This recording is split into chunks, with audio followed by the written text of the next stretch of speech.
My Halloween tablecloth is out, so you know what time it is. All my paints are Mehron, but this is not a paid sponsorship. I just like them because they're good.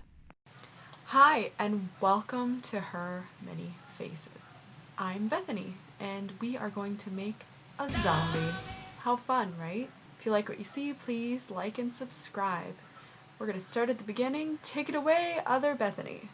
Hello and welcome to Her Many Faces. I am Bethany and we are going to be doing some painting because it's Halloween! Yay! I love Halloween. It is my favorite time of the year because it's the one time of year where I get to be my awkward, weird self, and it's totally fine and no one cares, and it's very acceptable to paint and be creatures and be monsters and be weird and have funny hair and crazy makeup. And it's just a month of good fun that I enjoy partaking in, so I hope that you enjoy the next video that I'm going to do right here.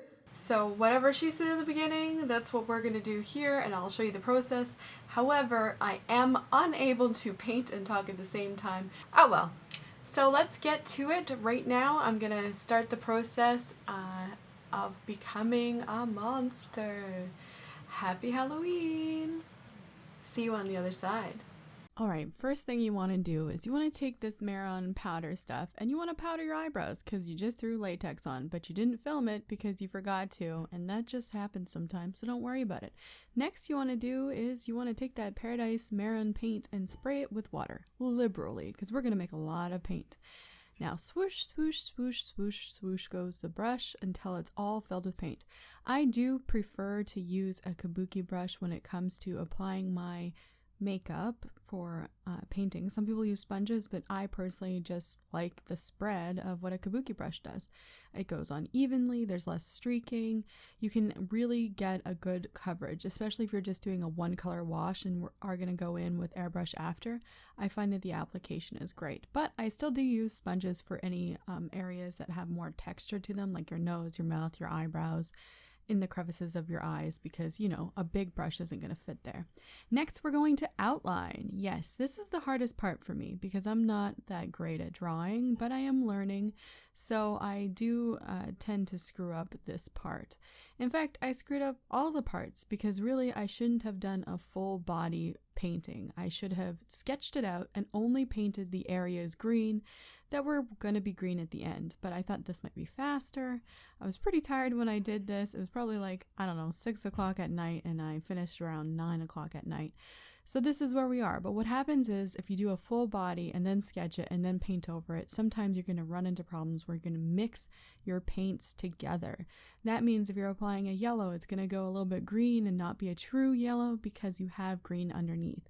Because once you apply a water-based product to a water-based product, they will mix and mingle, which can be great if you want to reactivate and start to blend things out.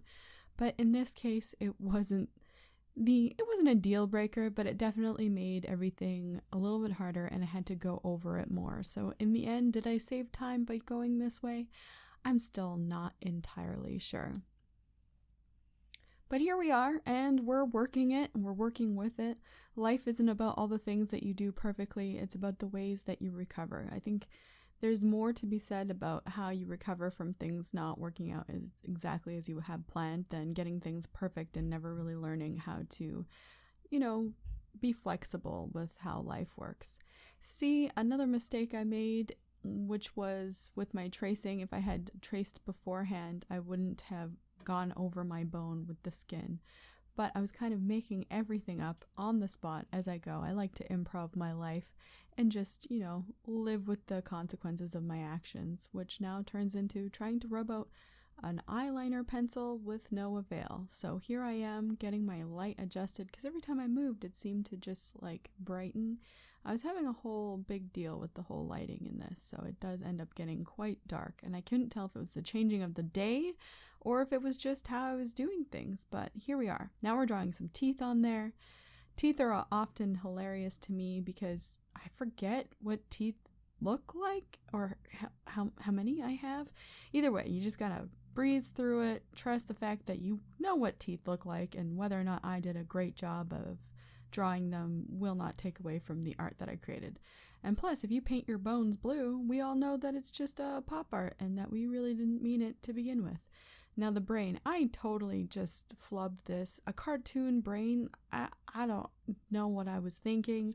So we're just gonna paint over it. Yeah, that's right. Just paint right over that thing because it made no sense. It looked like the worst maze. It looked like a maze that a 3-year-old drew. So I just paint over it, add extra color because it couldn't get the black out. So we're gonna throw some lighter yellow. That still didn't save it much either. But it was a good technique for getting rid of some of the lines. Now we're going to go back in and we're going to try to redraw it a little bit better. I did look up a cartoon brain to get some more accurate braininess. I think it looks more like an intestine. It's not very symmetrical, but you're not here for perfectly symmetrical things. You're here most likely because you're my mom or my friend or stumbled upon this through the weirdness that it is YouTube and it just popped up in your feed. So thank you and welcome. So here we are. Now it comes the tracing over the lines with a thicker black. It's a lot of work and a lot of effort thinking all those things through. Oh, we're throwing some doodads, some details, some little unnecessary dots to make it look more artsy and pop arty. You got to get all of these highlights, lowlights, and shading done. Oh, eyes. Yeah, we're going to throw some colorfulness there in the eye socket area with some blended out pinks and blues and purples and just kind of give me an overall, hey, look, I'm wearing makeup today look. Next, we're going to shade out the bones with blacks or pinks or reds, throw on some contour bronzer, put it on my shoulders, and throw some white onto all the poppy places that we would like some extra highlights. I think adding white to things really makes it pop. What do you think? You're right. It completely needs a wig. I'll take care of that. There, that's so much better. Well, this is the final look of my zombie. What do you guys think? I think she's cute. I like her. I'm gonna keep her. Thank you so much for watching. I really appreciate it. And if you do like this video, please like and subscribe. I also love to hear comments in the comment section, and that would be fun. So yeah, happy Halloween!